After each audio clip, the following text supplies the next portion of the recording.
This episode is brought to you by Black Tire Window Tinting. You know what I hate? What is it? I hate when I go to get in my car and it's 1,000 degrees on the inside. Like the devil's nutsack. It's not good. It's not good. But you know what helps with that? What is that? Dave's Black Tire Window Black Tinting. Tire Window Tinting. He did both of our cars 2 times, and I bet the temperature in there is 25 to 30 degrees cooler at least when I get in there.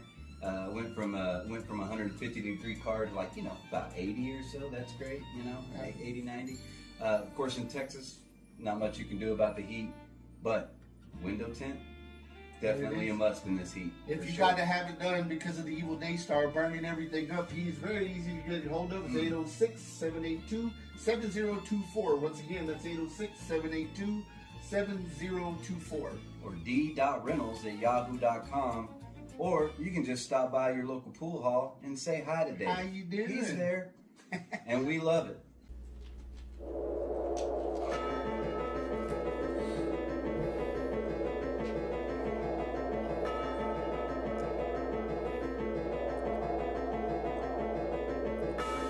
That's an awful one.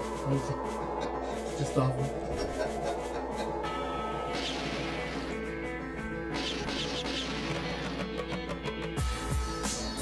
You're listening to Off the Rail with your boy Byron and Sinner. What up? And your friendly neighborhood Sinner, who I have just now made a decision that we will not go we will not go with cameras because the camera does not add 10 pounds. It adds 110 from what I'm seeing. Well, we can still go with the camera. We're just going to have to start doing an off-the-rail workout session every week. Podcast live from Planet Fitness. We would like to welcome everybody again. Another small hiatus that we took, but... yeah, somebody went on vacation, and...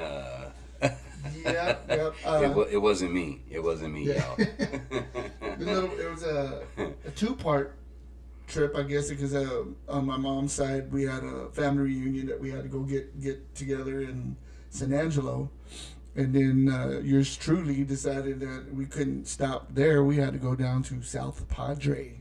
Word. And I got to say that in my older age, I don't have the patience for a place like that anymore. I was envisioning a Corona commercial. Me in the sand, in the seat with maybe a bonfire going, sun's going down, maybe 5 or 6 people spread apart, nice, quiet, somber place. Now that is a tourist town. Yeah, you got about that times, I don't know what, 50 or 100. Yeah, for sure. It's freaking horrible. Yeah. It is weird. It was an experience. I'm not going to say I didn't have a good time, but it wasn't anything what I was expecting. And what I was expecting, I don't even know if that it exists anyway. Probably not much anymore, honestly. I don't think that's a thing in a place where you would expect it to be a thing. It's going to be like you show up in the middle of nowhere and you're like, okay, this isn't bad. This is it. Yeah, this isn't bad at all. Right. But for the most part, yeah, the quiet little beach town is not a thing anymore. Everybody realized how great the beach was and went, ooh, we want to go there. Well, I will say this: South Padre was better than Galveston, but not quite as good as Daytona. So. Well, that's a fair statement all the way around, I think. So. Galveston, I don't know what the hell's going on over there, but.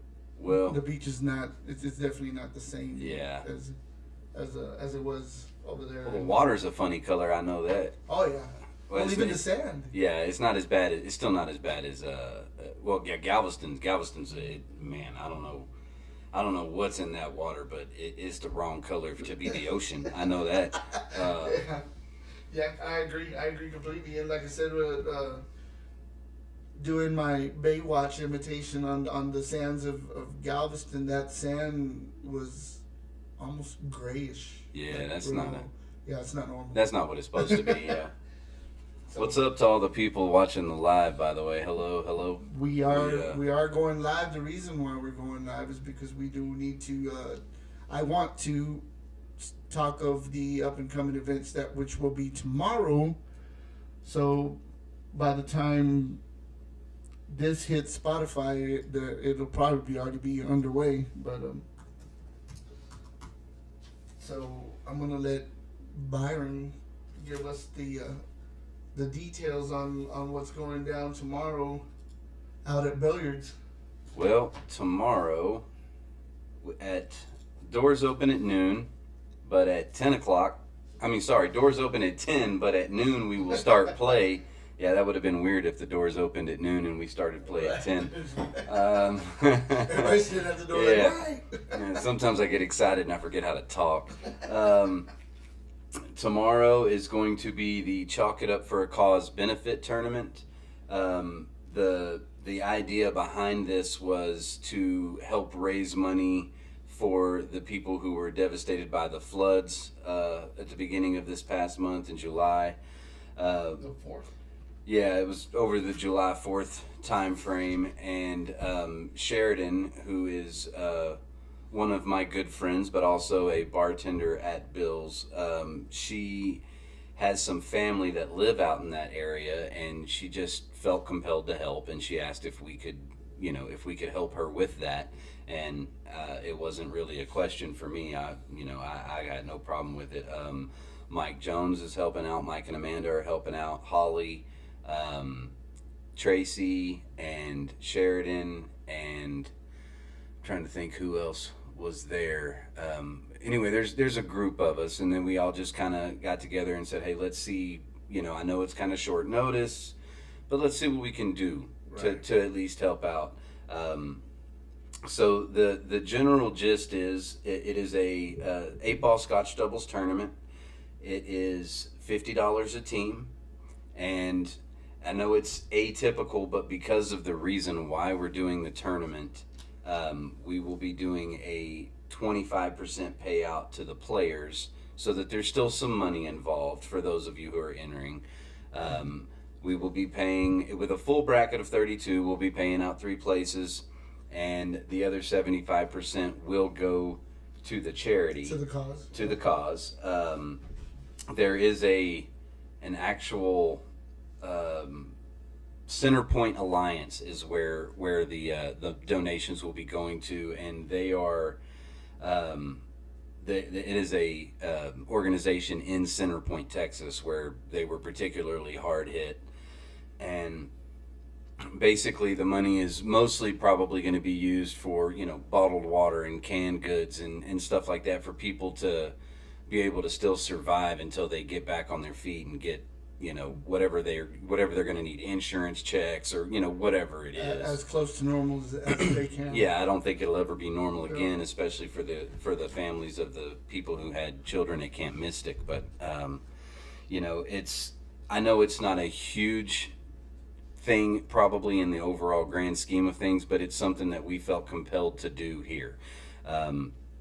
How much money we're going to raise is obviously yet to be determined, but whatever it is going there. High hopes. Yeah. Well, we've got I think we've got 10 teams signed up right now. We had 11, but Cherry Pie got COVID. Thanks, buddy. Hope you feel better, CP.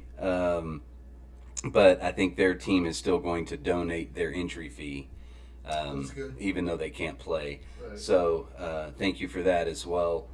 It will be doors open at 10. Play starts at noon. We are using the APA skill level format to enter teams, but it's going to be a format of up to 12 instead of the traditional 10, so that we can try and get as many players in as possible. If you have, Oops, sorry. I can hear myself. It's right. it's like going back to the past and learning about myself.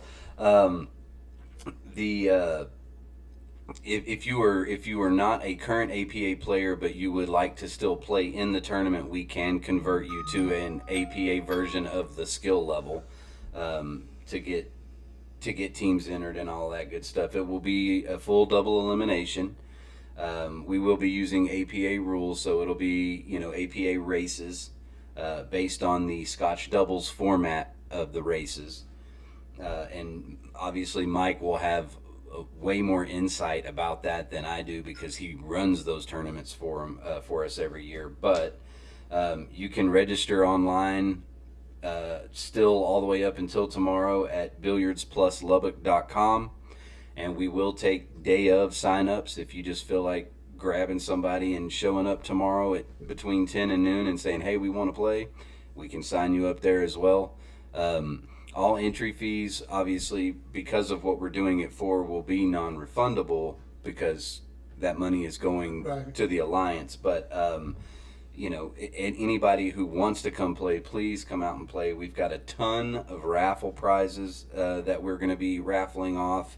The tickets are going to be, reasonably priced. It'll probably be somewhere between $5 and $20, depending on what the item is. So we're raffling the items based on value.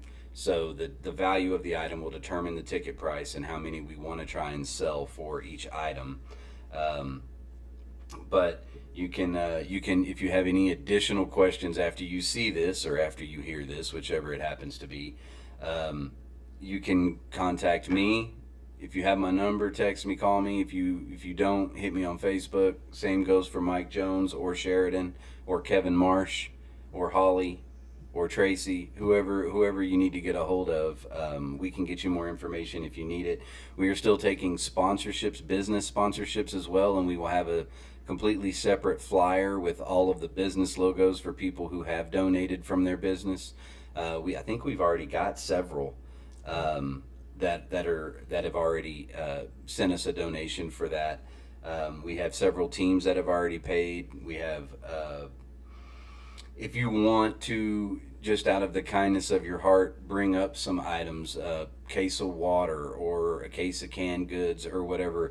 Sheridan's family, Sheridan's family will be, actually, they have a trailer and they will be loading up all physical donations and driving them down there because they're going to go down there and do some more work helping out and all of that good stuff. I'm sure there's a ton of work still left to do. Oh yeah, it's I mean, it still looks pretty bad down there, and I if I had the ability to do more than this at this point in time, I probably would, but I wanted to do something. And when Sheridan asked me if I would be willing, I didn't have any questions about it. I just said, sign me up and let me know what we're doing. Yeah, let me know what we're doing. So it will be at Billiards Plus at 5610 Frankfort Avenue tomorrow. Like I say, doors open at 10. Play starts at noon. We will probably be using every table in the place. Hopefully we'll be using every table in the place and have people sitting there waiting to play. That's my goal. We are not limited to 32. I just based everything initially off of a bracket of 32 because I kind of know what that's going to generate. But man, if we get 50 teams, great. I got software that'll handle it. Right. I'm not worried about that. Y'all bring as many people as you want and sign up. Let's play and let's do something good for the state of Texas, the community that our extended community out there. As you probably know, I'm a bit of a Texas guy. So Yeah. for those of y'all on the live, I got a tattoo of the state right there on my arm. So I've grown up here. I love this place, and I just anything I can do to help out, I'm willing to do. So Absolutely. that being said, there's my spiel. Do you have any?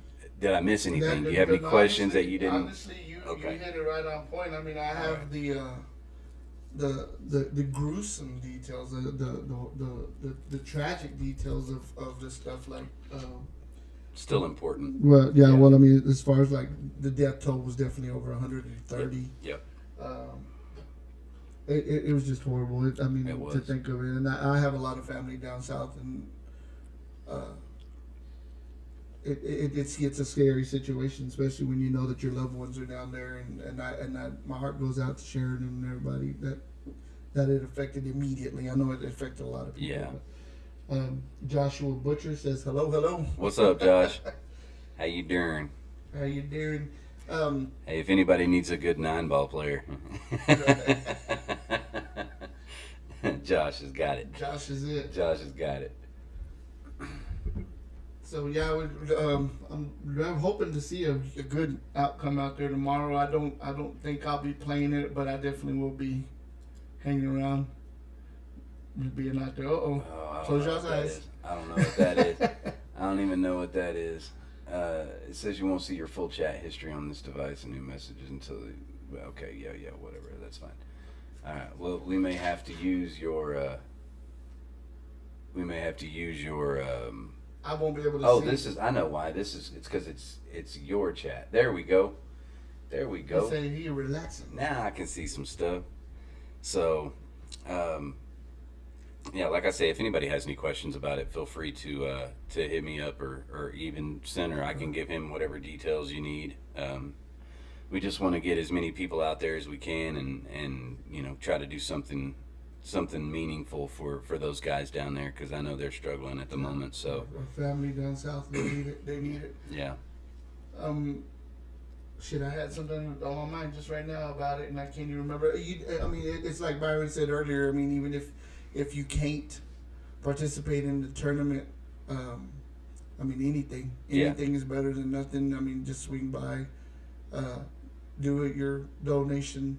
Yeah, if you want raffle tickets but you can't stay, I'll take your name and number, and right. If you win, I'll call you and you can come pick it up, or whatever. It just I know there's a McDermott. I believe it's a McDermott Stinger brake cue that's being raffled off.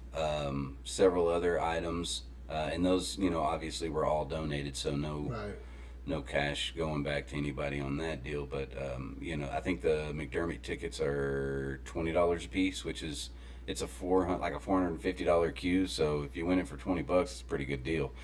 I think it's worth. I think it's worth the drop by. Yeah. It's worth swinging by just to see what's there. You never know. I seen somebody posted earlier that they're looking for a pea shower. Shit, you better go stop by. There might be one there. Oh, that was Jake Gutierrez. Jake, I may have to talk to you if you catch this live. I have a pea shower at the house. There you go. Off the rail, helping everyone. Yeah, I try to spread the love, man. But we may need to bring that back up throughout the show or whatever. But for now, if you would like to roll on with the show, we can definitely go start talking about some stuff. Yeah. Well, like the first thing is I want to kind of rewind just a little bit, and because I had mentioned that I wanted to talk about it, not briefly, or just give her congratulations, because she's my favorite female pro player, Jasmine Ocean, winning the the women's. Oh yeah.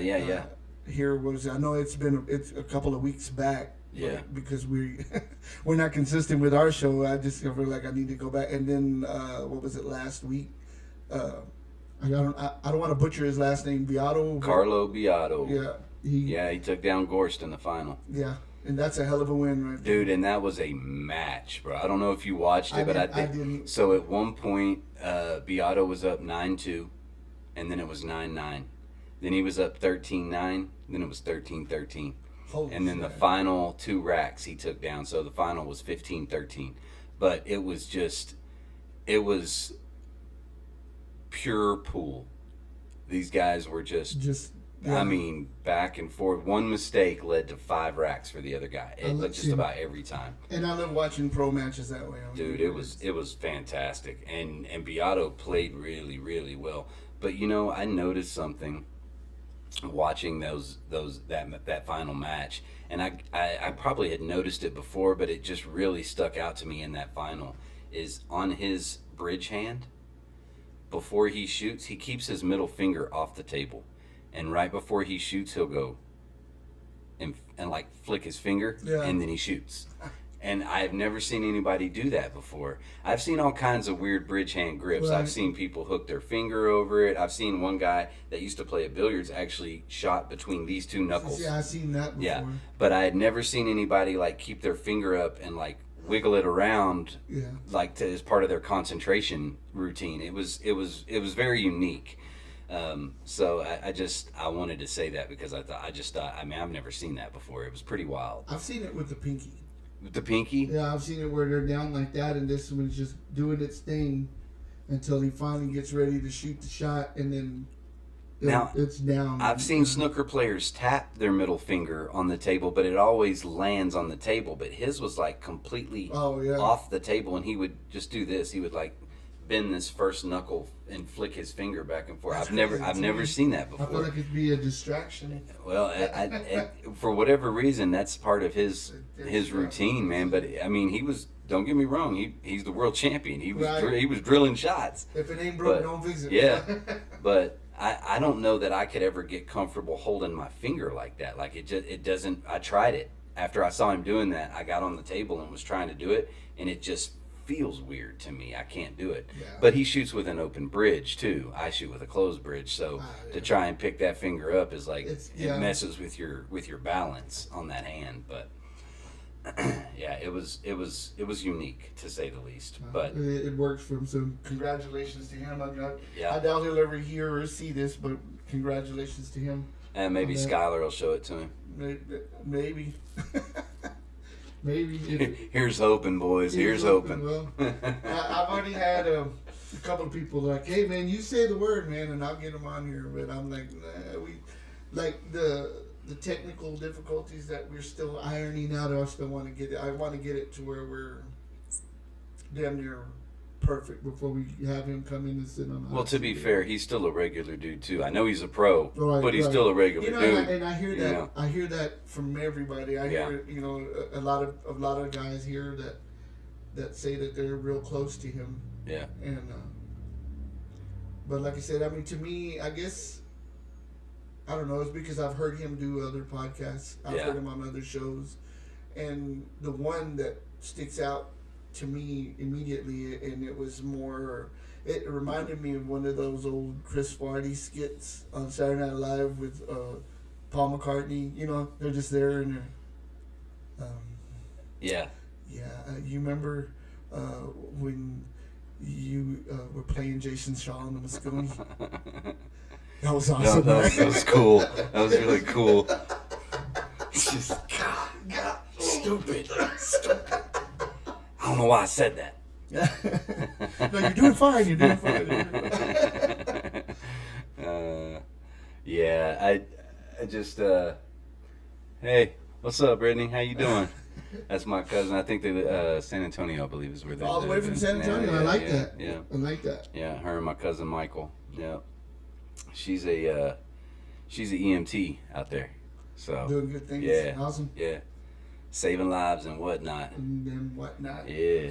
Yeah. So the congratulations to those guys. I mean, honestly, other than that, I really wasn't prepared. Of course, we have the APA Vegas trip coming up here in a couple of weeks. Yes, we do. Yeah, I am going with my wife and her 9-ball team because that's right. My team wasn't good enough for her, so she went and got on a winning team. And no, she had planned on not playing last session, and then it was that instant buyer's remorse. As soon as she told me to replace her on the team, she went, "I want to play," and I was like, "Well, I don't have a spot now, babe." And she goes.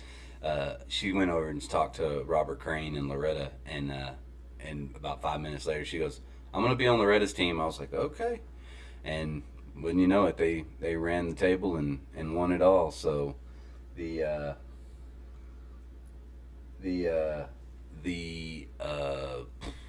leaving the 10th. We're driving. So. When does that start? It's the 11th through the 16th for 9-ball. So we're driving down on the 10th. So okay, Brittany, what basically this podcast is it's really a general sports podcast, but we focus more on billiards, pool, 9-ball, 8-ball, 10-ball, the leagues that we play in, stuff like that. But this particular podcast, the highlight of it is we are doing a benefit tournament tomorrow for the flood victims in Center Point.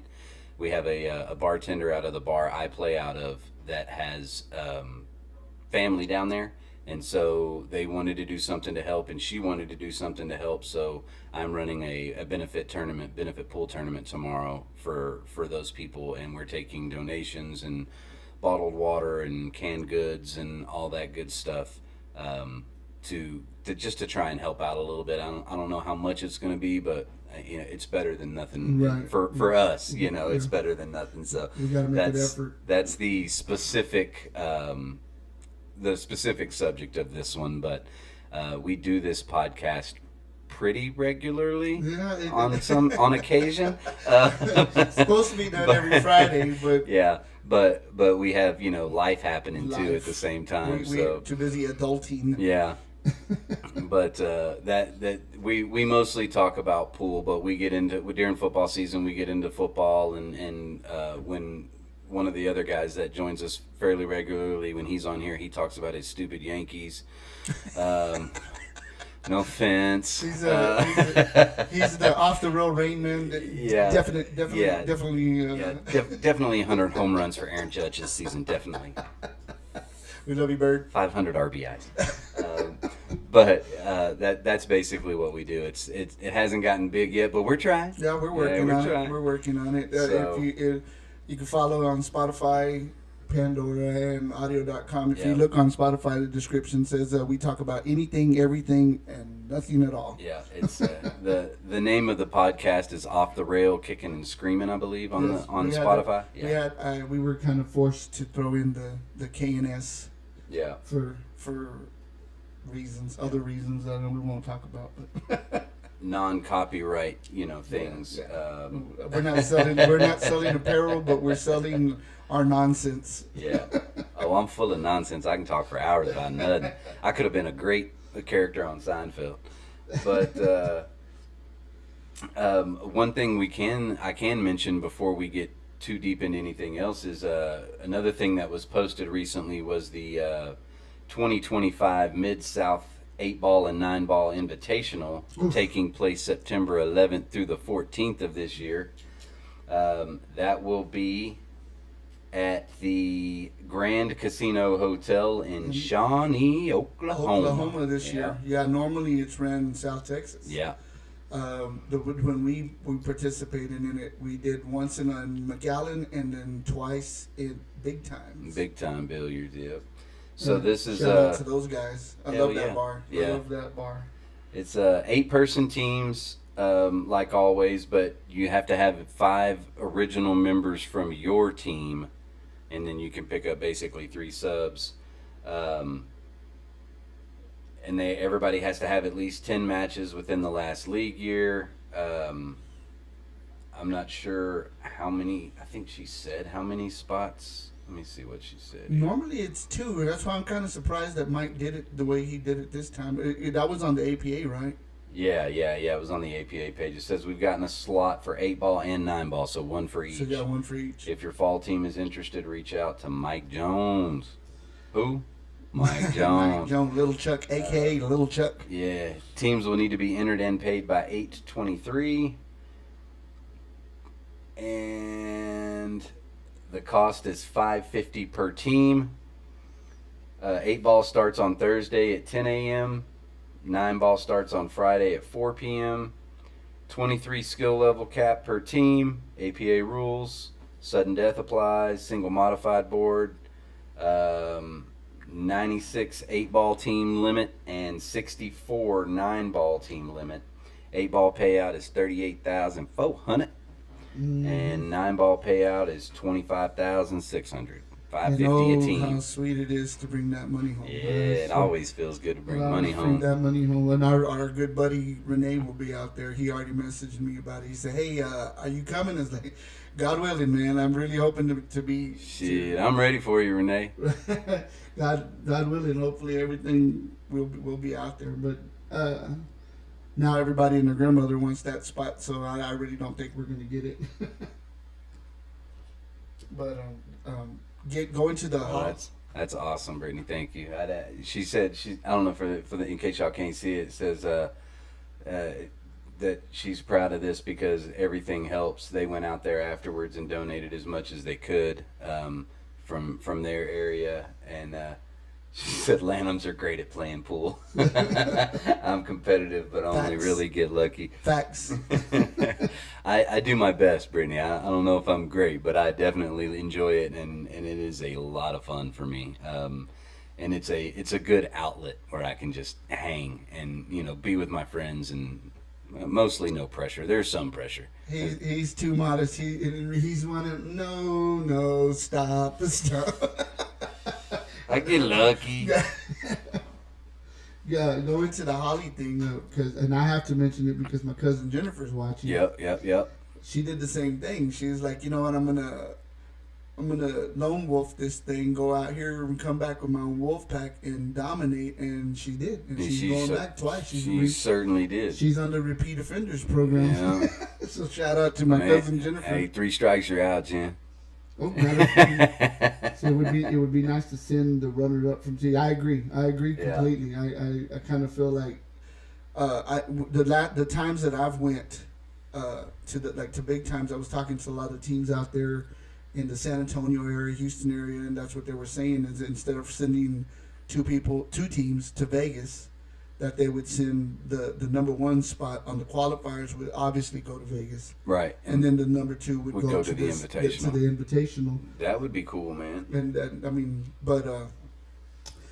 you, the people, have the power to put that bug into little Chuck's ear, and maybe that'll happen. I don't know. I kind of feel like, as a coach, and this is a good question for you because you're a coach. Would you rather won first place and second place, and still go to Vegas that way, the way Jones is doing it now, or would you rather experience something different? Well, I will say this. As far as what up, Tommy? As far as I'm concerned, the goal in APA for 99% of teams is to get to Vegas. So right. if APA, they're in that tournament competing for a spot in Vegas, and they know that there's 2 available, they just try harder. You know what I mean? Like I see you, Jennifer. She say I'm looking to 3-peat. I don't mean to interrupt you. Man. She said I ain't messing around. Hey, you trying to be the GOAT like Michael Jordan? Shout out to my boy Bird, who thinks LeBron's the GOAT. The true GOAT. I love Bird, man. I do. I love that dude. We've had some heated discussions here about that. Well, they were educated discussions. But yeah, I agree. He came with the facts. I agree that I agree that, like you were saying, in APA, and we've said it countless amount of episodes, that in APA that the ultimate goal is to get to Vegas. Yeah, for sure. And so, I mean, we're off the rail is not saying that Mike Jones is doing it wrong. We're not saying he's doing it right. He's doing a bang up job. Oh yeah, he's doing a great job. I love what's going on in APA right now, for sure. Yeah. I mean, APA is, say what you will, but only the strong survive. And if you can't, you just got to work at it. Yeah. You know what I mean? It's just something that you just got to strive and keep working at it. And one day. Well, when it comes to, like, when I first started playing 9-ball, one team went to Vegas for 9-ball. Now we're up to 2. We keep growing this thing. We could be up to 3 or 4. Right. It just depends on, it's all based on team count, right? So you grow those team counts by bringing in new players, teaching them, helping them get better, and then letting them start their own team. Now, one team just turned into 2. Right. And 2, by definition, by the power of multiplicity, would turn into 4, and 4 would turn into 8. It's like doing binary with your computer stuff, my computer stuff. That's 2 to the power of, whatever it turns out to be is what it turns out to be. But you hope that every team that you help start helps another team start a team. You know what I mean? And it's evident here in my book. I mean, like we've said a couple episodes, if you're gonna play under Byron, you are going to improve, and the next thing you know, you're gonna move on and get your own teams. Vegas as well. Yep. The Web Funnels were too self-indulged. In the true orphan way, you're like, no, that's mine. Well, I had 2 of the players that play on my 8 and 9 ball team with me right now are probably going to be moving right after the first of the year. And I honestly, I won't say it's the first time that anybody had ever told me they liked being on my team, but it was the first time I actually saw sadness on someone's face that they weren't going to be on the team anymore. And I was like, man, don't do that. Like, that don't make me feel bad. I'm happy for y'all. I want y'all to have, you know, a good time, and I want y'all to be, you know, better off when you get there and all that. But I am gonna miss them being on the team because they're great people just in general. But I feel like they have gotten to the point over the last several sessions being on our team that it wouldn't take much for them to run their own wherever they go. Oh, yeah, you know what I mean? And thrive, yeah. And I think that's cool. You know, even if it doesn't directly grow our league, I just think it's cool that they've gotten to the point where they would feel comfortable running their own team. You know, a lot of people, it's scary for them. Like, hey, man, I don't know if I can do all this captain stuff and you know, making sure that all this is right. But once you get the hang of it, it's just rinse and repeat every week. It becomes second nature for you. And once you get to that point, yeah, you could run a team no problem. You run in your sleep, you know. Yeah.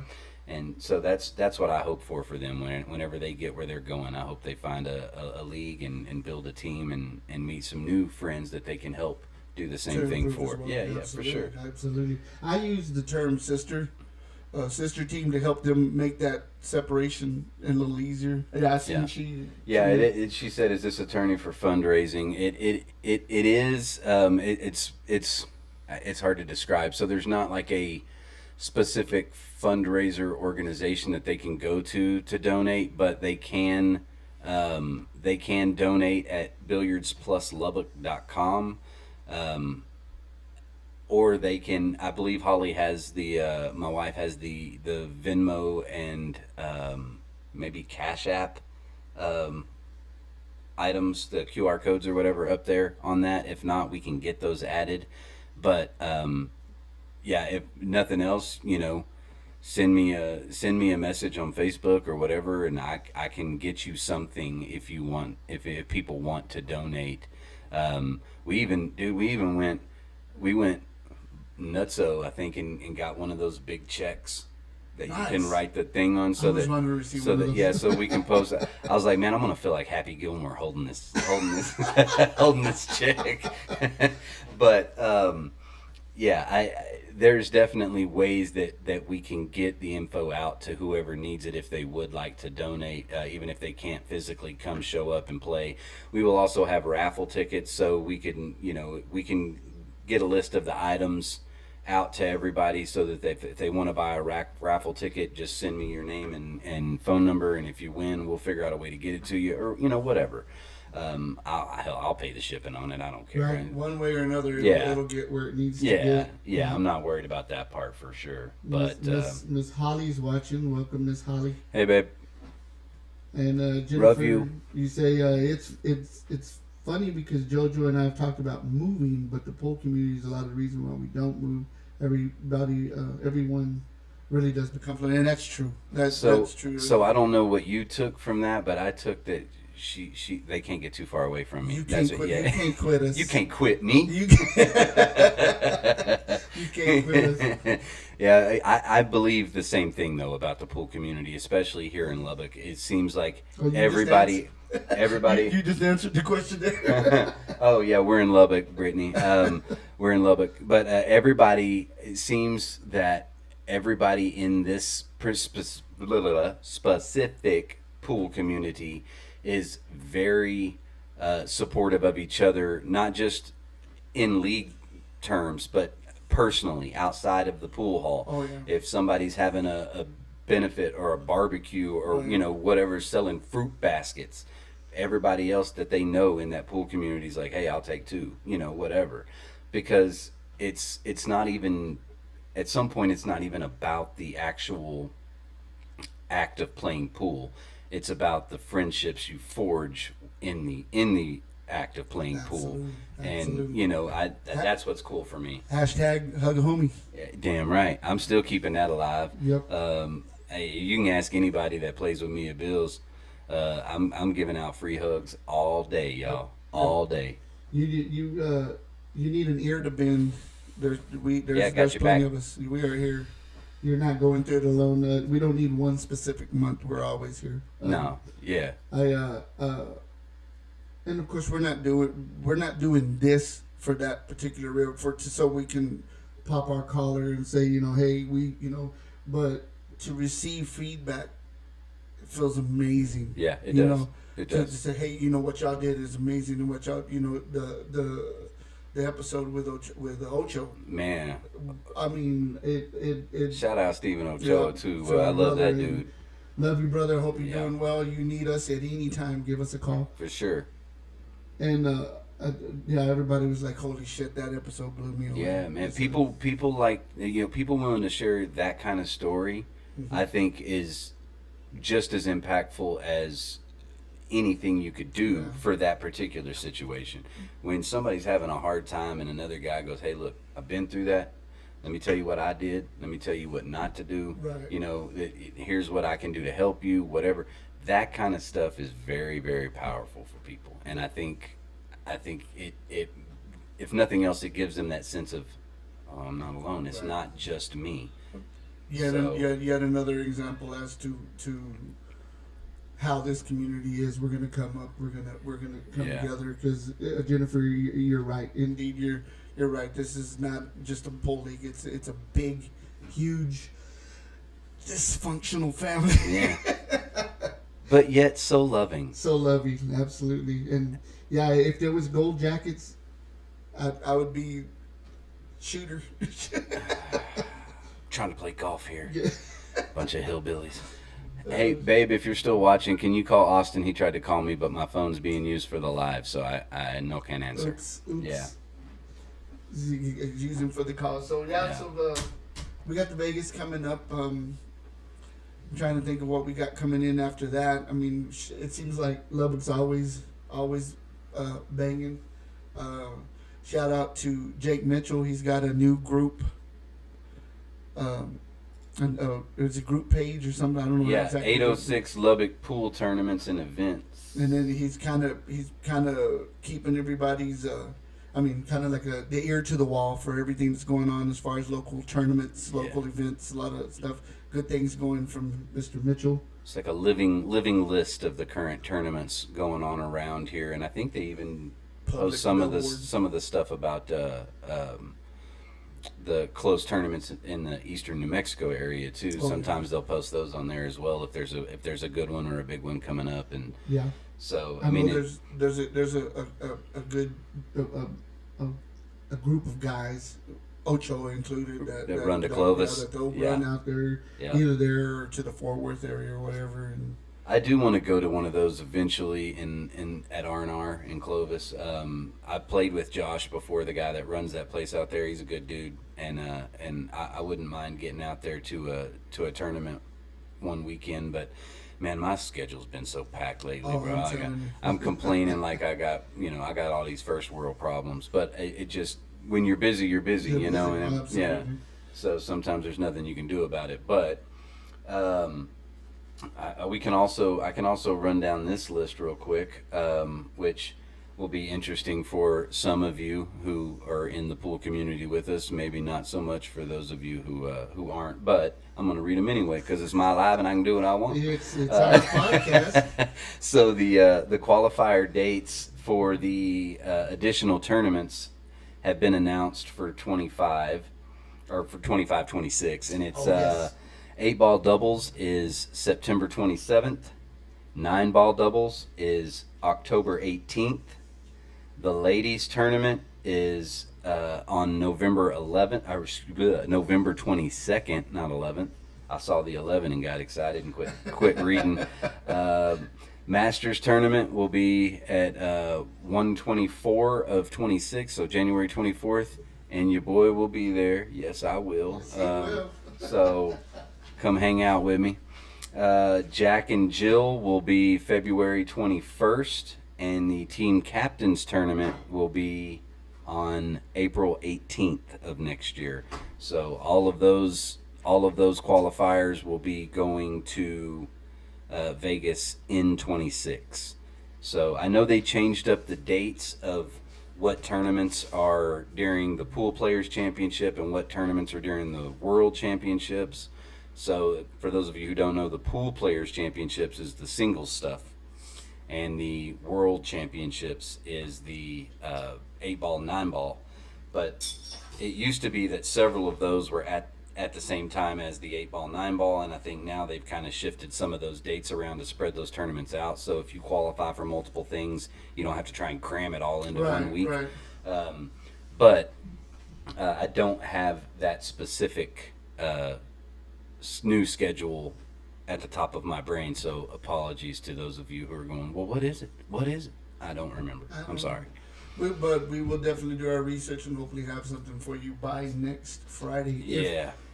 God willing. Okay, so we did mention at the top of the show that we do have to take hiatuses, and I guess because of that, the Vegas, that weekend of, it's kind of hard to do like a remote on. We haven't done it yet, and it's something that me, Byron and myself have tried. We're talking about giving it a shot and trying, so maybe we might be able to do a little, short little 30-minute one or something out there from Vegas on location. Man. Live from Sin City. Sin City. Yeah. My town. My town. That'd be great. But yeah. Thanks, babe. So hopefully we will still be able to get you an episode for our diehard followers, the ones that And for those of you who are wondering, yes, I will be live streaming some of the matches for Holly's team while we are there. I cannot promise that I'll be able to get everyone because your boy wants to play in some minis and try and win some money. Absolutely. But I will try to be live on location as much as I can. Just depends on the schedule too. I don't really want to go live at 11:30 at night and everybody's like, why the hell is this dude waking me up with his stupid live?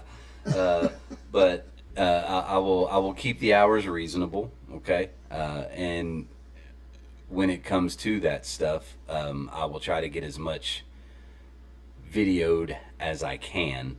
I need to buy a power bank before we go out there so I can keep the phone juiced up for a whole match, because dude, I don't know what it is, but going live on Facebook takes the battery away. Yeah, it really does. Yeah, it does. So yeah. What else we got? Well, I was trying to set up for something, but of course this is I don't know. He's not ready, y'all. He's not prepared.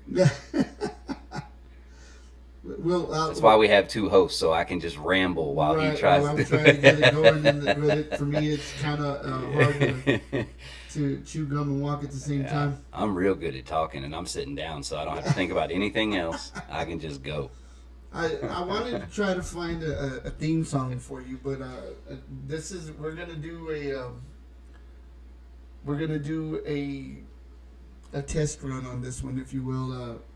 And I was running this by Byron earlier, so we don't have a title for it yet, but let's see here. We'll just do this. New segment. New segment called "Shut Up and Shoot" with Dr. Lanham and that's me. Yes, and we do have to do the disclosure that Byron indeed does not have the PhD. Yeah. And but his opinions are consent by off the rail.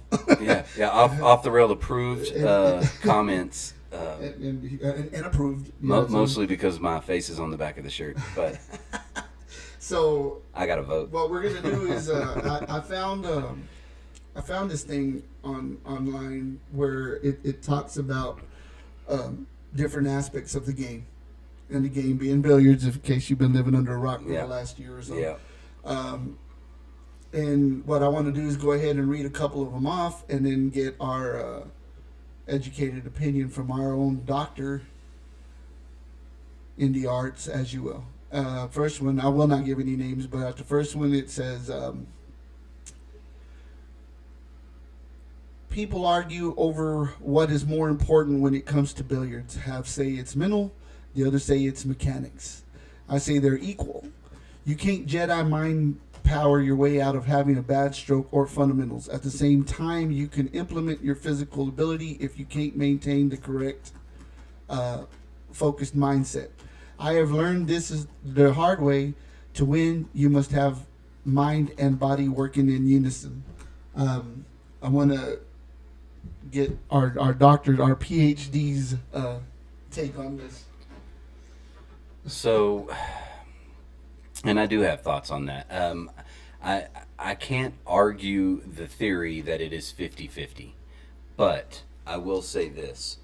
If you don't have solid mechanics to start with, your mental game is never going to get on track, right? Because you're going to be so focused on, am I standing right? Am I leaning over correctly? Do I have my hand placed right? Is my bridge hand good? Am I too far up on my cue?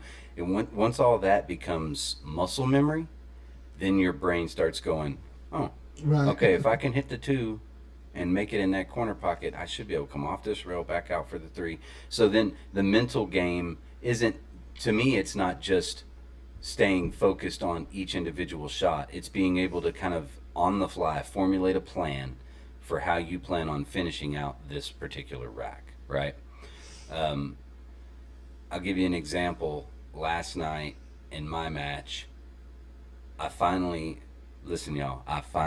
got a good break, and it finally started working for me for a little bit. And one of them, when I broke, I made a ball, I looked at the table, and I went, okay, the 5 ball is my problem ball. If I can get to the 5 and get on the 5, the rest of the rack is done, right? Yeah. So what my focus became is make the 2, 3, 4, because I made the 1 on the break somehow. But make the 2, make the 3, make the 4. Once I got to the 4, I kind of flipped my mental game a little bit and went, how do I get to the 5, right? So I decided what I was going to do. I waylaid that sumbitch, and what do you know, I got on the 5. And then, as I said previously, the rest of the rack was history, so that was a break and run for me. Right. But it started, as soon as I made that first ball going, where am I going to be, where could I potentially be in trouble in this rack? Now, if I didn't have all of my other stuff comfortably in line for the way that I shoot, I wouldn't have even looked at the table. I'd been like, okay, don't miss the next ball. Don't miss the next ball.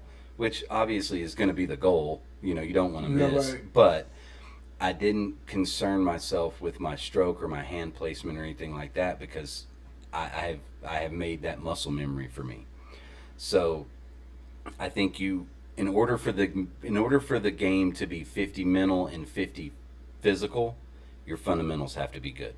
Yeah, right. Absolutely. They have to be the foundation of your gameplay. If you go into every shot with a different stance, 50-50 is not even close. You're looking at 90-10 physical and mental. So my thought on that is practice your fundamentals, especially if you're a new player.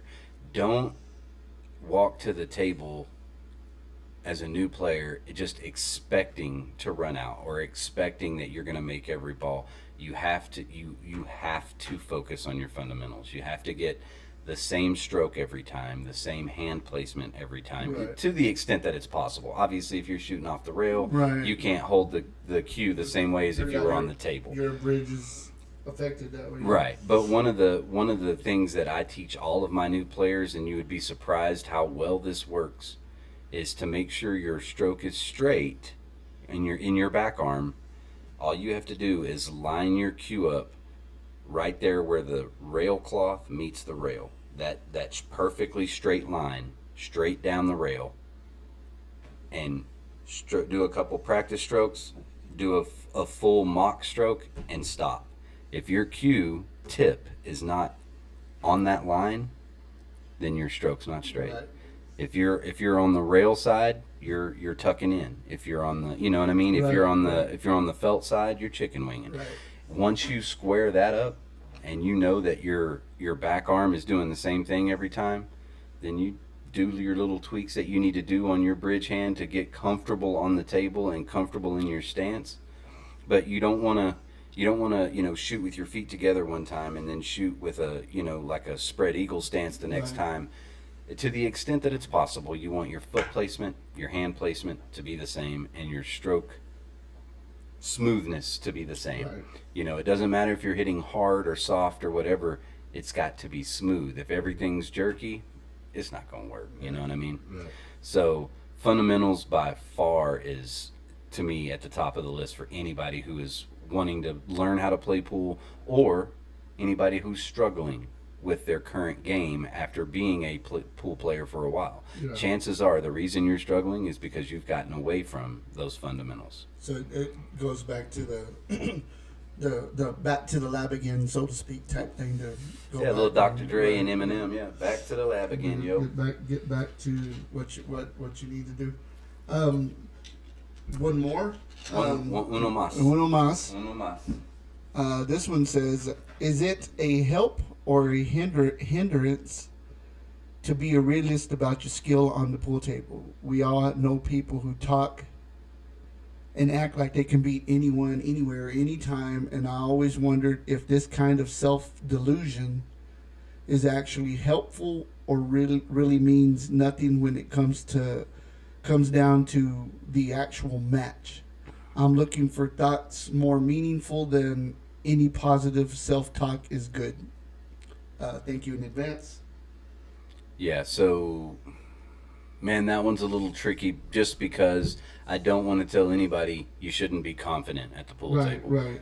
You It's a absolutely, slippery slope, yeah, you though. you should be confident. But listen, there is a difference, a large difference between confidence and arrogance. Oh, yeah. Okay, there are a handful, and I'm meaning a literal handful of people in the pool world that have the right, in quotations, to be arrogant.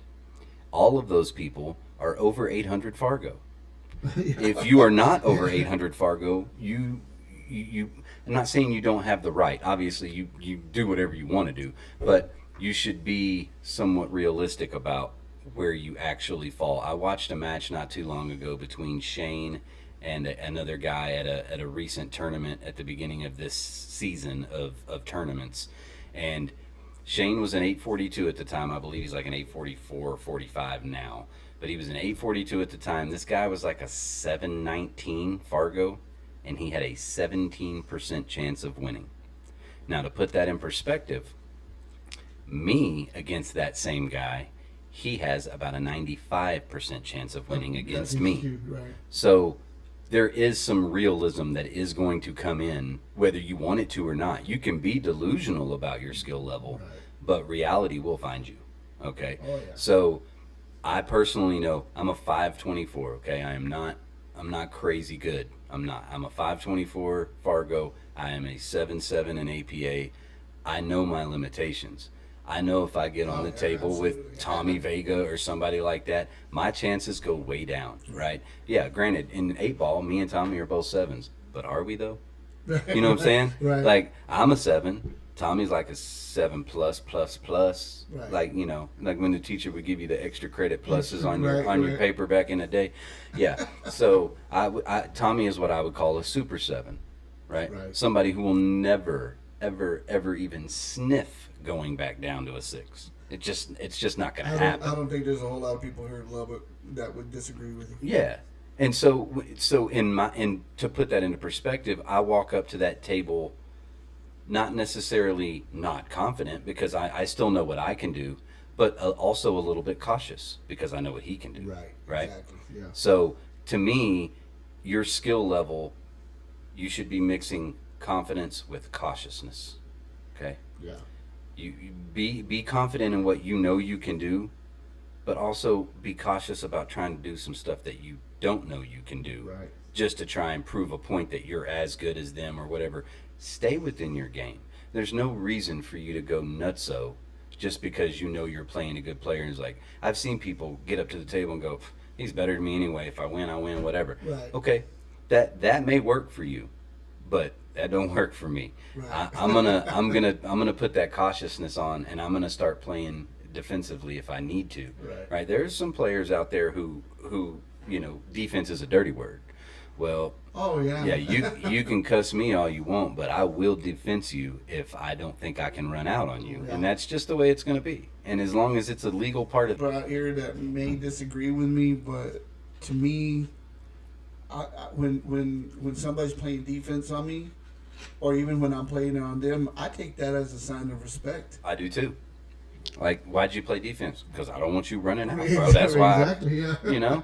I mean, we both have the same goal. Yeah. You want to win this game. I want to win this game. Yeah. You know, and a lot of times, I mean, the best way to do it, and being a Steeler fan, is defense. Yeah. I mean, I'm confident in what I can do, but I'm not delusional. Yeah. I know I'm not absolutely. going to run every rack. Oh yeah. As evidenced by some of the scores I've posted in this league. I know I can't run every rack, but I also know that in most situations, I can at least attempt to play defensively. Now, whether it always works or not is, that's, I think anybody who's played me knows it doesn't work every time. But the goal is to give yourself another chance. If you have run out of options for that current run at the table, do something that gives you a chance to get back. Yeah. If you don't get back, you don't get back, but at least you were attempting to give yourself another shot at the table. Yeah. I know there's players out there that'll just F it, bang, and they just smack the crap out of it or whatever. But I can't personally do that. It's not in my nature to do that. And honestly, I get more satisfaction from playing a good defensive shot and the opponent going, Yeah. Yeah. man. Yeah. And they're like, really? That I did it one time, like off the break, made a ball on the break, had no shot at it was 8-ball, had no shot at my balls, basically hit one of my balls, drew it right back behind another ball, in ball, cue ball, rail, right? They couldn't see left, they couldn't see right, and they're like, it's off the break. And I'm like, yep, Yeah. sure is. You are welcome. What you gonna do, Cletus? What you gonna do? What you gonna do? You know what I mean? Real quick, Brittany says goodbye. She gotta go, and she loves you.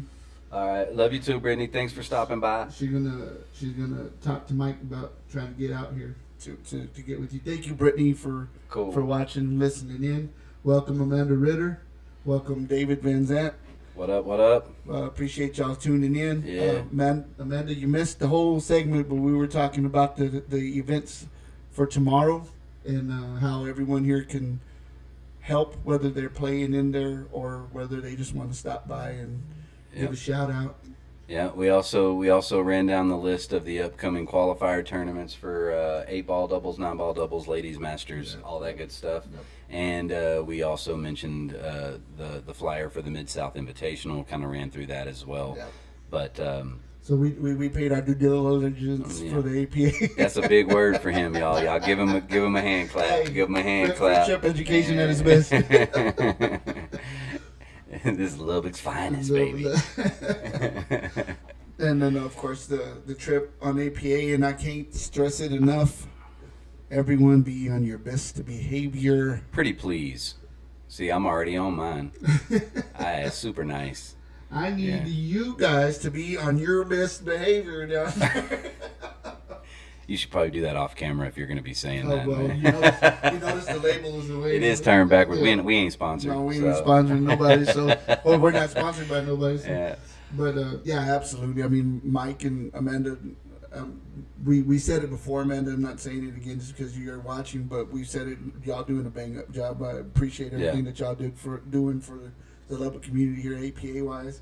I'm probably otherwise. Other things wise. Oh, I'm sure she's doing great at everything she does. But going back to the behavior thing, honestly, like I know that it's Vegas. It's Vegas, right? So there's whatever you want at your disposal. But not only are you representing yourself and your team, you're representing the city of Lubbock, and you're representing Mike and Amanda. And honestly, I think we would want to put out the representation that No, because the best. We're the best. Yeah, We're like the best in town. Yeah. Otherwise, what are we doing? Yeah. What are we doing here? Yeah, What's exactly. all this set up for? So not saying that anybody's not gonna be, but I'm just asking nicely Yes, to please yes. be on that best behavior.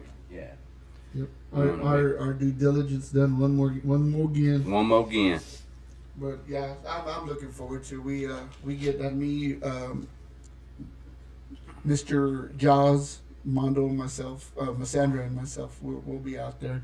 I'm looking forward to seeing everybody over there. I love walking the huge place, Westgate, and running into your own down there. It's just amazing, you know. But yeah, it's. And then of course there's tons of vendors out there, so I'm saving my pennies.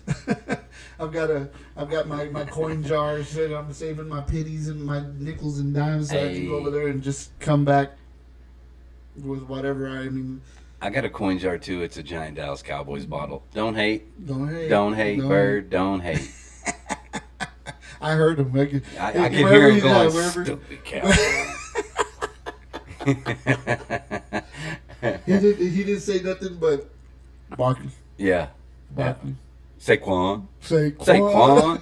Remember back in the day, people used to do that. He said, Saquon.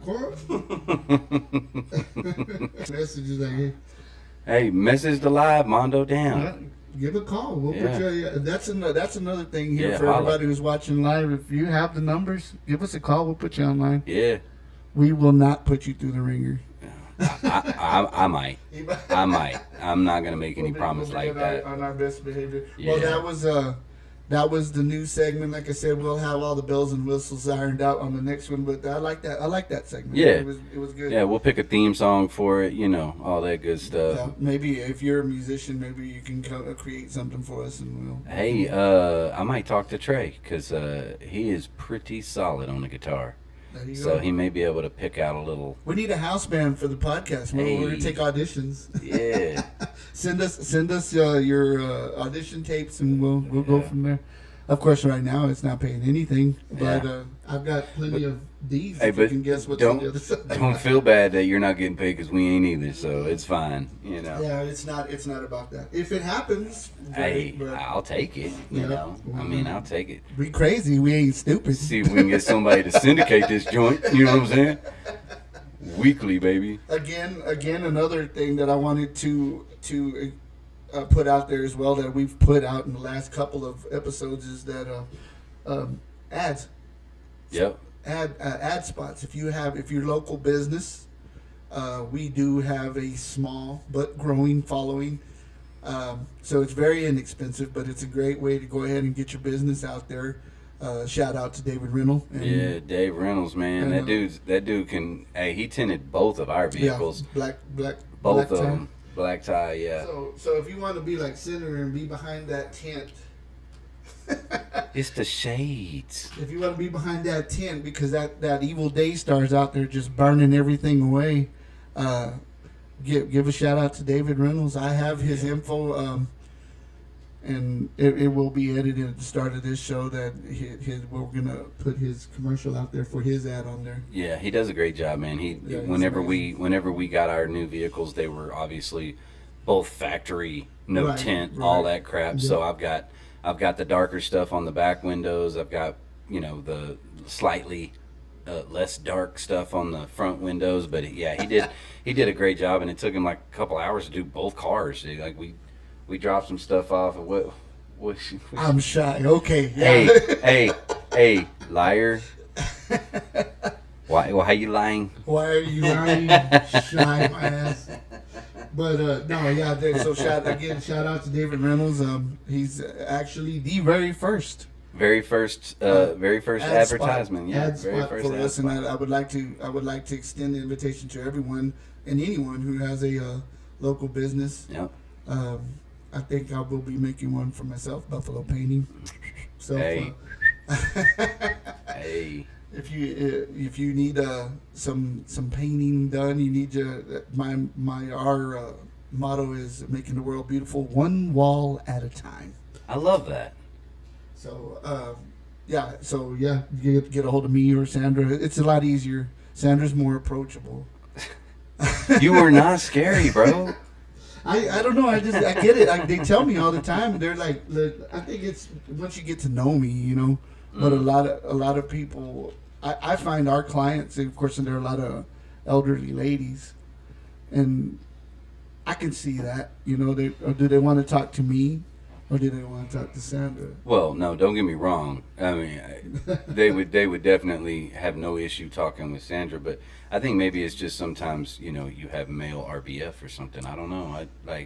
That's Little Red's thing. She says you always got that resting that beer face syndrome. I'm like, well, it's helped me because it veers off the unwanted. Yeah, for sure. But Yeah. that's the downfall. That the ones that I do want, they don't come around either. Speaking personally as someone who doesn't ward off the unwanted with my look. I get a lot of people that I've never met before telling me their life story. So, you know, I mean, it can be good and bad, you know.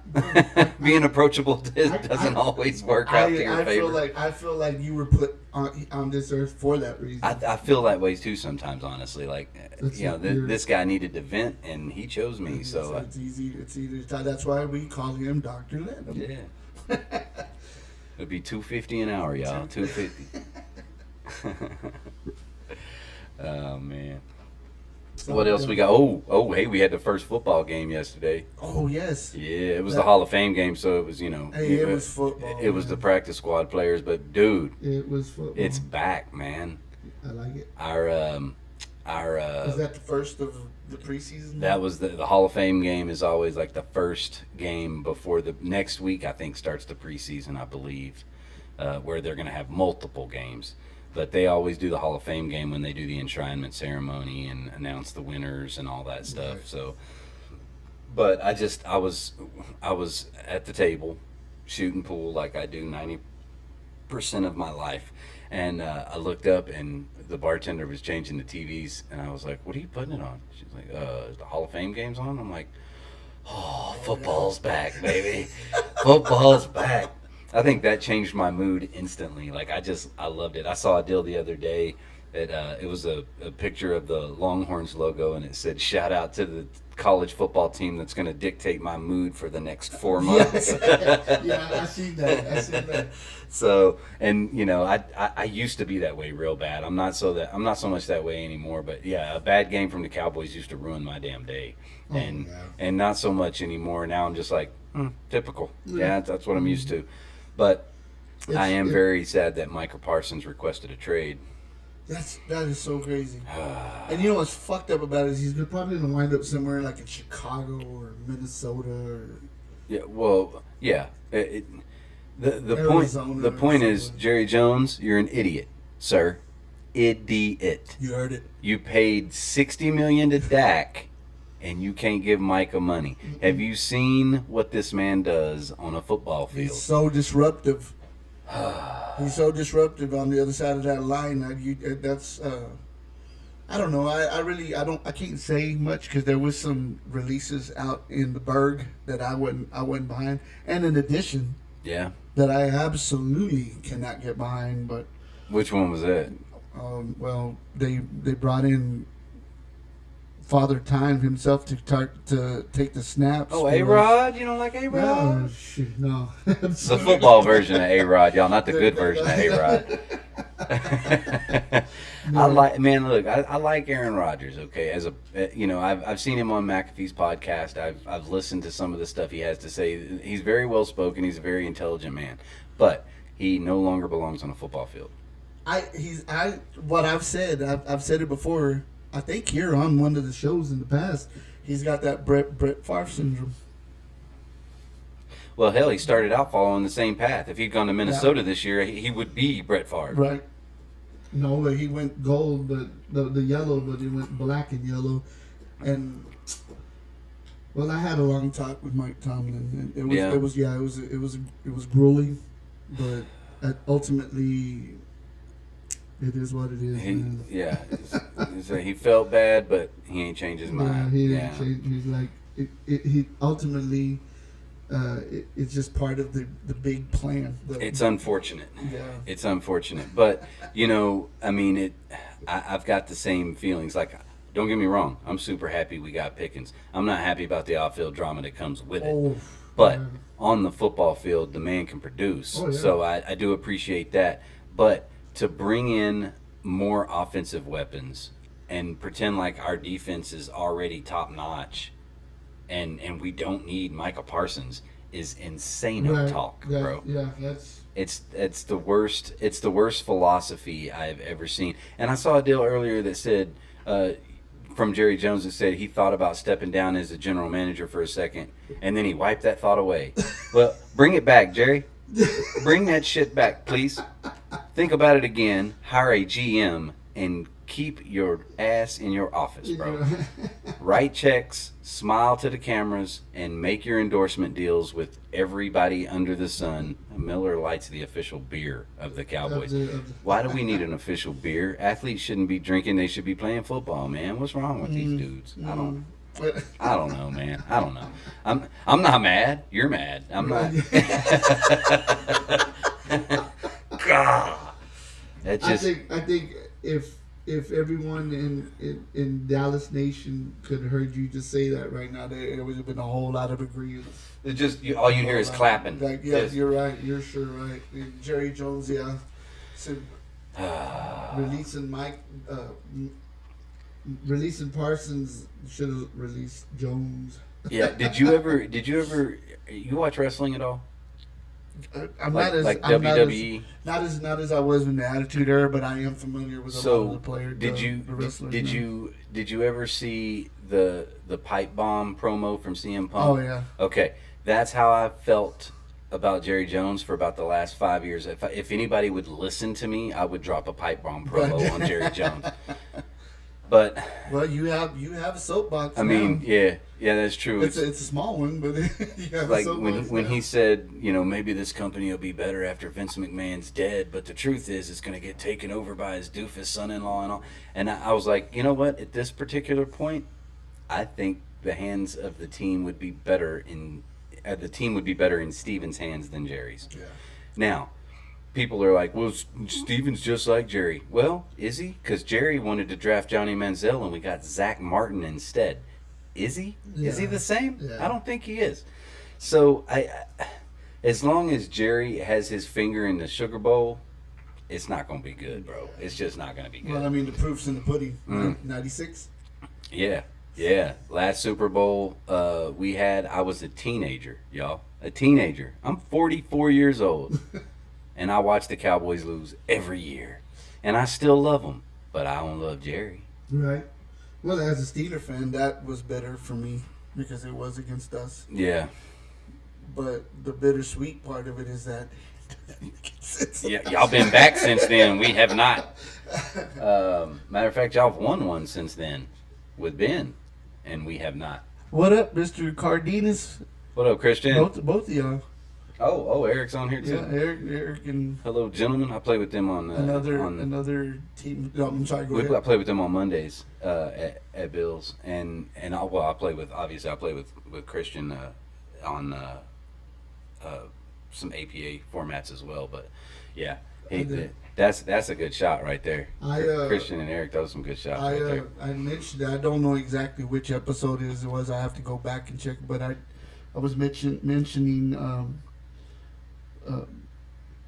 Royal families, so to speak, Yeah, I of remember the 806 pole community, and yes, the Cardenas was one of them that I had mentioned. Great guys, great shots. Great shots. I mean, off the top of my head, it's of course it's Eric and his brother Mark, and then Christian. I watched him grow with this league. Dude, the first time I played Christian, he was a 4. Now he smokes me on the regular. And he was You know every what I bit mean? of like 12, maybe. Felt that way, didn't it? Yeah. It Felt like he was like, I was like, are you old enough to be in No, here, man? And now he's a daddy. And we're Yeah. gonna get the privilege of watching his little man grow up, I think it's a little girl. He has a little girl. Yeah, but dude, that's gonna be. It don't matter. The pool skill just is in the DNA In the over DNA there. You know what I mean? Yeah. It's in the DNA. Yep. So, if they decide to play they'll be good. Oh, yeah. They'll be good. Yeah. I already know that. Yeah. Actually, I had a pretty good conversation with Christian on Sunday while I was keeping score for one of our matches. Man, we had a pretty good conversation. He's we have a lot of the same thoughts about pool at times, you know, and not just about the game in general, but about the way we're playing at any particular moment too. He's like, you know, this happened, and I was like, dude, I know exactly what you mean. Yeah. That happens to me too, you know. So it's nice every once in a while to get that kind of feedback from somebody that's, you know, on the same level as you, and be like, thank God I'm not the only one that happens to. Because at the time, you feel like you're isolated all by yourself. Like, nobody else would be having this problem right now. But that's not true. No. It just, at this particular moment, you're the guy having the problem. Right. You know, or playing a certain way, or, you know, whatever. But, absolutely. Yeah, man, those I like playing with those guys. It keeps me on my toes, for sure. Yeah. So one of my best games ever was against Eric. It was for qualifiers. Yeah. And I went in that thing thinking, I don't have a snowball's chance in hell, man. I have no. And it came down for me to one ball, but man, I tell you what, that man, when he gets on, he's on. Oh, it's dangerous. Yeah, it's super dangerous. And it goes back to what you said earlier during your segment. You know, you can't, whether you're playing a 300, 400, 500, you know, as far as ratings go, you're not going to just sit there and lay down, and you know, I got to play you. Yeah. You know, and I kind of felt like, because of the mental the challenge that it brought. Yeah.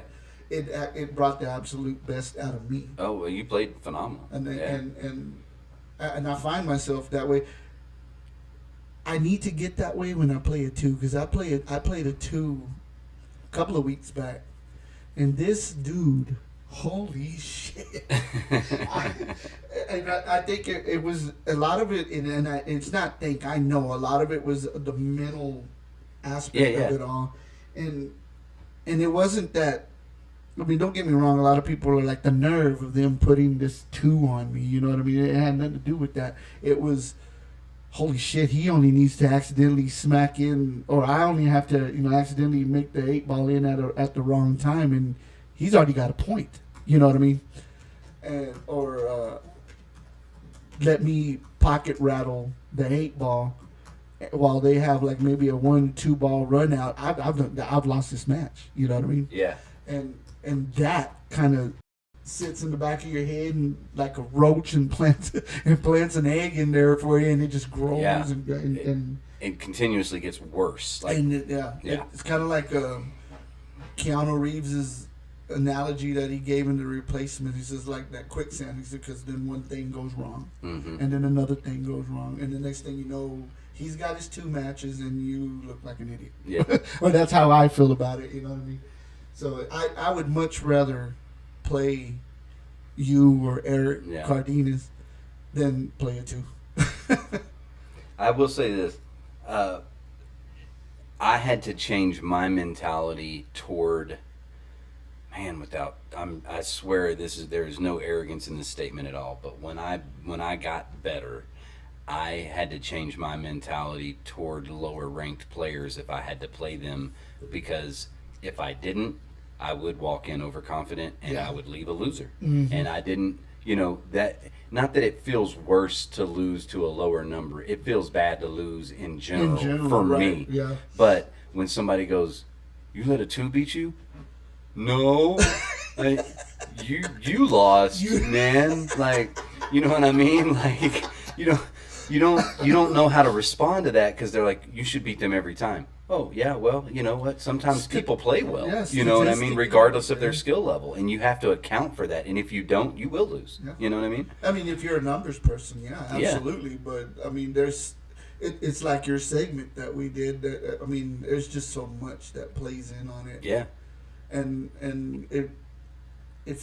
I have to say that if you think that you're cold as ice, stone cold, and, you know, mental wise, you know, mind wise, there's a little bit of delusion in there, man, because something's gonna mind fuck you. Yeah, it can happen to anybody for sure. Oops. But Dollar in the swear jar. Mine to F you. Mine's F you.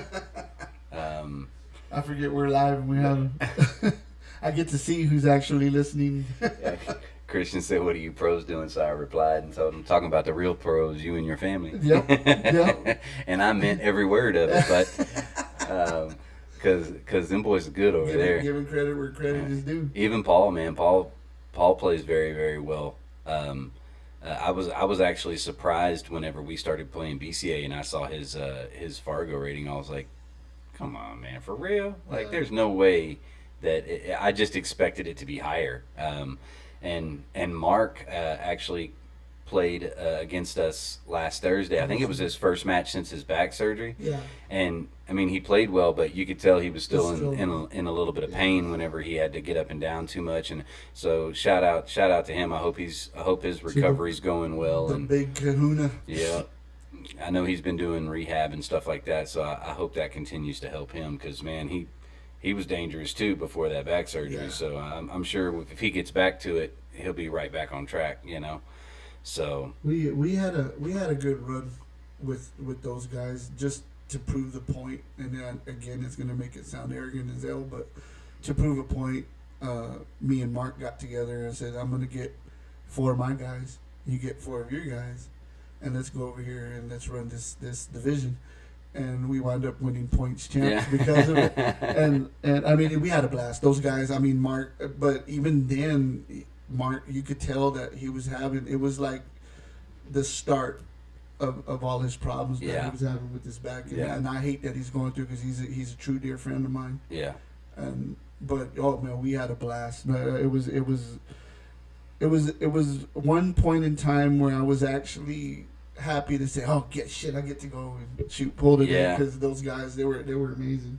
I'd have to go back and look into the photos of exactly who all was on it, but I mean, we had a blast. But man, you'd be surprised how much having the right team together makes a huge difference. Yeah. You get your team gelling and everybody playing kind of equally with each other, right. And then you're just like, oh, win.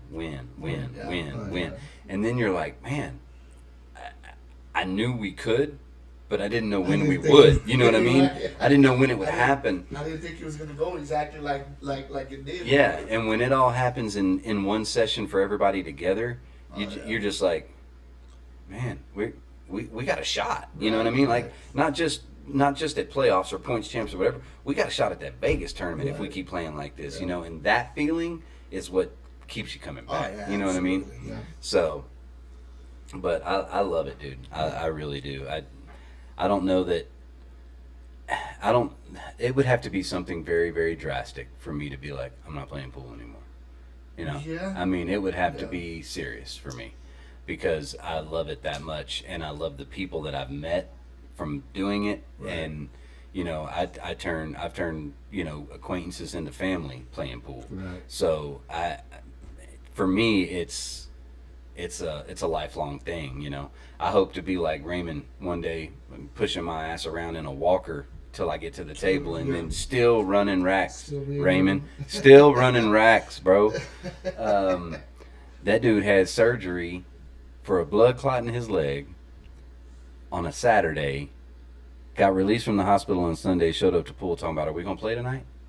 "No, Raymond. No, we are not going to play tonight. You're going to sit your ass down." He's like, "We can play." No. You're gonna relax, man. Yeah. I mean, normally I would say yes, but I love you and I don't want to see nothing happen to you. So let's take a week off and you can play next week. But I'm not going to play. I'm not going to play you tonight. And I think he was half disappointed, half thankful. You know what I mean? Like, all right, well, I really wanted to play you, but I knew he wasn't at 100% either, and I don't want 80% of his game. I want we want all the smoke. Yeah, if I'm gonna lose, I want to lose to 100%, man. Yeah. But he's doing a lot better too, which I'm very happy about. Good. That's good to hear. Yeah. Because I think it was the last episode. I can't remember if it was on the air or off the air that you were talking about that. Yeah. I may have mentioned it on the air, but but it's good to hear. It's worth mentioning again, so I can give the update. Yeah. So he's doing better. Mm-hmm. That's good. He's doing a lot better. He thought he was going to have another surgery, which is no longer the case. The blood thinners have been working, doing their thing, so he doesn't have to have that second surgery. It was going to be a lot more invasive, I think. So That's good. yeah. So I'm glad he didn't have to go through that. But he's even changed his diet a little bit. I'm proud of him. He's That's what you talk incorporating about. some healthy foods. Yeah. So I'm gonna have to take a page out of his book on that one. Yeah. It's hard to be disciplined. Dude, I love carbs, bro. I really do. Give me some bread, some pasta. Oh, yeah. I love it. And I tell you what has helped me though is obviously the bread is still the bread, but the pasta around our house has been replaced with either homemade or store-bought gluten-free pasta because Holly can't have the gluten anymore. Right. And so I think it's actually helping me as well, but I can't tell the difference in the flavor. So I'm like, what? We're having spaghetti? Cool. Yeah, let's do it. Let's have some spaghetti. Now I still eat a big old fat piece of cheese garlic bread with it, but the spaghetti is healthy, y'all. All right, you know what I mean? Like, and she's making actually for the last 2 or 3 times we've had spaghetti, she's made homemade sauce, canned it herself and stuff. So it's all natural and natural, healthy ingredients. There's no preservatives and crap in it like that. It's just tomatoes and peppers and spices and then she cans it herself and Sweet. keeps it healthier on us, So She planned on keeping you around for a long I while. think so. Yeah. Apparently she wants me to stick around for a while. So, which I don't mind. That's probably one of the best things I've ever done with my life is decide to marry that woman. So I got no complaints. You know what I mean? She wants to keep me around. I'm gonna do the same thing. I'm gonna make her stay around too. See how she likes it. That's too good. Yeah. What's good for me is good for you. Yeah, goose and the gander, baby. You just remember that. You want to be healthy? We're gonna do it We're together. gonna do it together. Absolutely.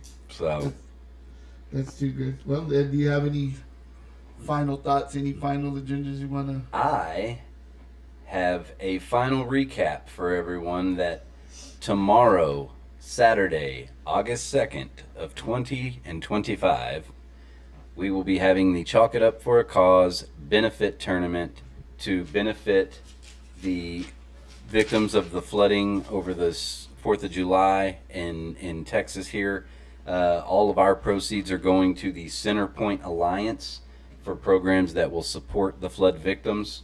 It is open to all players. We are using an APA format, but we can convert whatever you have into an APA skill level or equivalent. The tournament will be 8-ball scotch doubles. Doors open at 10. Play starts at noon. $50 a team. 25% payout back to the players. The other 75% will go in the form of a check of some kind, Venmo or whatever, to the Centerpoint Alliance. I'm not sure how we are getting that money to them, but they sent us all of their info. So that will go to them. We will have a donation box for non-perishables, bottled water, canned goods, all that stuff. If you just want to stop by and drop some stuff off, even clothing. I know most people's houses completely got swept away, so they don't even have clothes anymore. That we will have food trucks out there. We will have raffles for all kinds of fantastic stuff. If you want to sponsor the tournament, we will put your business logo out there for everyone. I'll post it on my personal page as well. Not that I'm, not that my page gets more traffic than anybody else's, but whatever I can do to help. It will be a double elimination format using APA rules. Mike Jones will be helping me run this tournament, so he will be getting this, the score sheets and the race information and all of that from his side of things. I will have a laptop out there with the tournament software on it. We will be posting that on one of the TVs on the back wall so people can keep up with the bracket. I will also publish the bracket once I get it completely filled out and live. I'll put a link out so that we can put it on the APA page and my page and Sinner's page or wherever it needs to go. Wherever it needs to go, we'll put it out there, and you can still register online at billiardspluslubbock.com. We will be taking sign-ups tomorrow in person as well. If you don't want to go to the website and sign up, come on by and bring 50 bones and holler at your boy. I'll be out there making these jokes all day, y'all. All day long I'll be out there. So it's at Billiards Plus at 5610 Frankfurt. And like I say, we still got business sponsorship spots available. You know, whatever we need to do. $100 get your logo out there for everybody to see. And really, $100 is cheap advertising when you consider what it costs for other stuff. Absolutely. So, I know it for a fact that TV that you see in a lot of these local places that do nothing but local advertisement is local deal club and stuff like it's that. It's 100 times % cheaper than than that. And just as much exposure, you know. Oh yeah, absolutely. So, like I said, we have a small following, but I love it. I love you, the listeners, our supporters. Let's make this happen. Let's make this. Let's give a handout to help some people that need it. Our brothers down south. Yeah. Help some people that need it. Absolutely. I hate that my phone keeps freezing up this way. Well, I don't know if anybody hung on for the whole live, but all of you who stopped by on the live, if you happen to come back across this video just to see how it ended, thank you very much for stopping by. My family, thank you for stopping by and commenting. All of the people who joined, we appreciate you very much. And I promise you it does matter to us. So thank you very much. Absolutely. We love you. We love you. One final thought. We want to dedicate today's show because this month, or last month, because I talk about August. It's August 1st right now. Yeah. Last month was devastating to my age group. I guess my childhood. Malcolm Jamal Warner. The Hulkster himself. Hulk Hogan, yeah. Hollywood Hulk Hogan. And then, of course, the Prince of Darkness himself, Ozzy Osbourne. Thanks to all of you for the childhood that I lived and experienced. I can't see my childhood going any different with not one of those guys. No. I mean, you were eating your vitamins, saying your prayers, and the pythons. 24-inch pythons, baby. Or you were watching Theo Huxtable in his getting into his antics on the Cosby Show. Yeah. Or listening to the latest hits from Black Sabbath and Ozzy Osbourne. Absolutely. Yep. My very first memory of Ozzy Osbourne was a friend of mine. Fresh into middle school, that borderline between middle school and junior high, where they came up to me and they handed me an 8-track. Yeah. For those that don't know, or you're too young to know what an 8-track is, ask your parents; they'll tell you. It was a tape that was too big to fit in the player, so it stuck out the front. And it was Chuck Mangione. I think we said John, but it was Chuck Mangione. Yes, I'm sorry. As I was thinking about that, I went, nope, that's not Chuck, right. That's yeah, right. yeah. Yep. Okay, sorry about that. But and it was Bark at the Moon. Yep. And I was hooked. After that, I was hooked. Then it went to Blizzard of Oz, Diary of a Madman. Yeah. And then into the whole Black Sabbath stuff, and I was love it. It was done for me. So love it. Thank you so much for the Prince of Darkness. Tune in next week when you will hear Dr. Byron say, "Hey, how about that?" Shut up and shoot is what I was going to say. Shut up and shoot. I just like when he points at me and I can just say random things. Just say whatever it is. Shut up and shoot, boys. Shut up and shoot. Thank you for listening. We all here because we're not all there. Y'all have a good one. On behalf of myself and Byron, we'd like to thank everyone for watching, for all the support that we get from everyone. Thank you so much for listening. And but I do have to take this opportunity to say that the music that you hear on the show, we indeed do not own the rights to it, so that's my disclosure. Remember, kids, have your pets spayed or neutered. Bye.